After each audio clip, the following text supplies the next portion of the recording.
Okay, so you've learned about two different physics topics, distance and displacement. Now we're going to learn about two more, speed and velocity. So like with distance and displacement, your goal at the end of this video is to be able to differentiate between speed and velocity. So speed and velocity match up in the same way that distance and displacement do. Speed is a scalar, velocity is a vector. I like to remember that as speed starts with an S and so does scalar, and velocity starts with an S with a V and so does vector. So we've got our S's and our V's.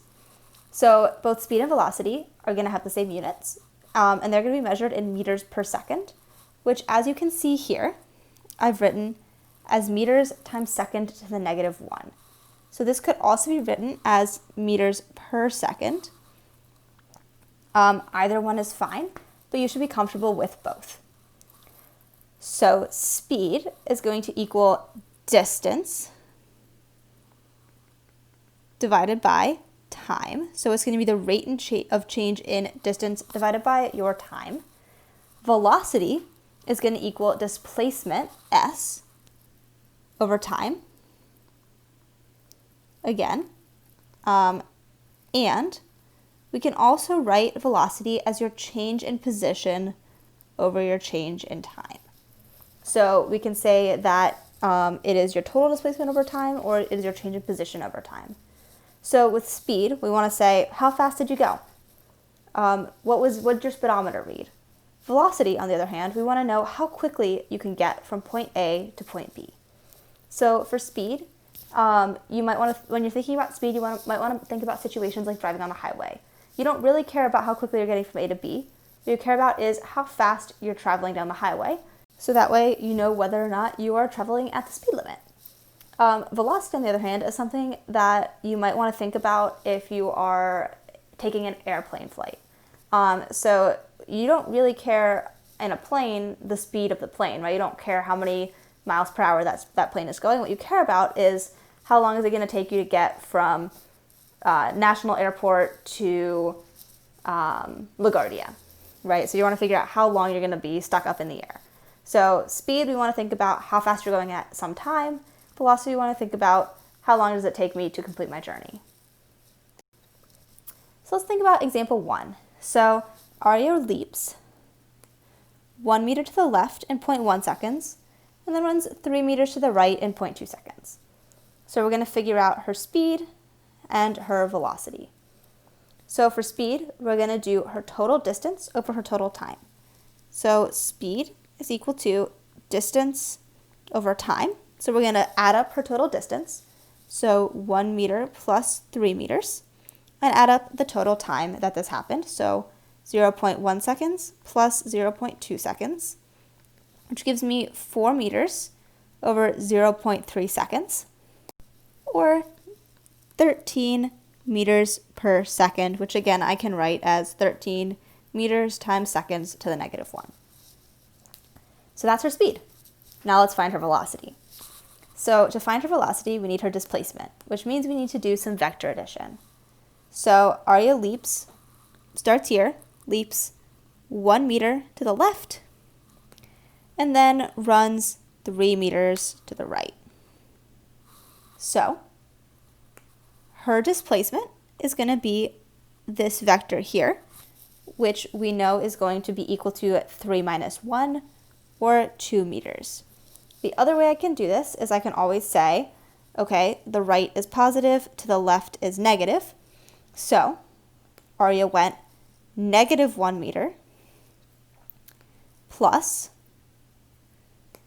3 meters, or again, I will get my final answer of 2 meters. So either of these is fine to do, but you need to get that final answer of 2 meters to the right.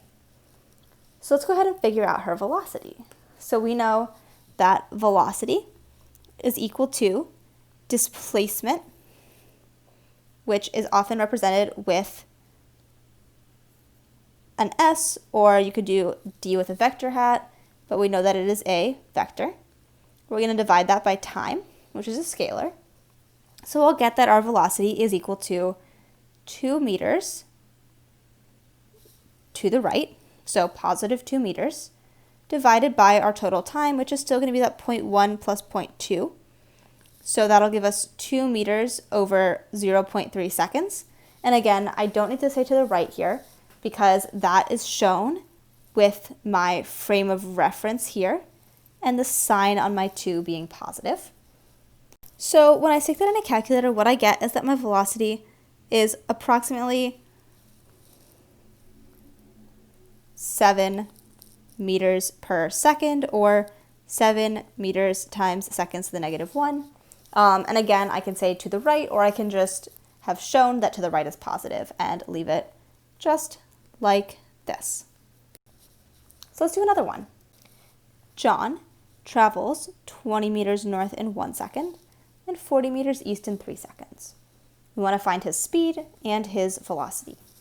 So again, speed is nice and straightforward. So speed is equal to total distance over total time. So 20 meters plus 40 meters, we don't care about direction, divided by 1 second plus 3 seconds, giving me 60 meters.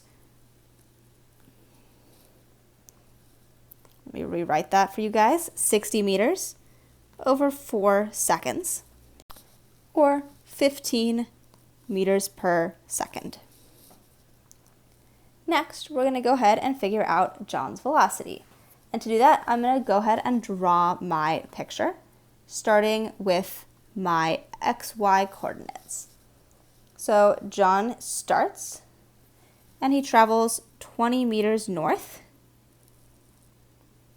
and then he's going to turn, and he's going to go 40 meters east, giving me a resultant vector to the northeast of some displacement S. So let's go ahead and figure out that displacement. So S is equal to 40 squared plus 20 squared, and I'm going to go ahead and put this under my velocity. So S is equal to, or S squared is equal to 40 squared plus 20 squared, giving me that S is equal to 45 meters. Now we need that angle, because just because velocity is different from displacement doesn't mean that we still don't need an angle for our vector. So let's go ahead and figure that out. So I'm going to go ahead and draw these sides of my triangles by moving my vectors to where they are more convenient with the coordinate axes. So we've got 20 meters and 40 meters. And we can go ahead and figure out our angle here, theta. So we're going to say that the tangent of theta is equal to my opposite side, which is 20 meters, over my adjacent side, which is 40 meters, giving me that theta is equal to the arctangent of 20 over 40, or theta is equal to 27 degrees. So I know my displacement, I know the angle of my displacement, I can figure out my velocity. So V is equal to S over T, or my velocity is equal to 45 meters divided by 1 second plus 3 seconds at 27 degrees.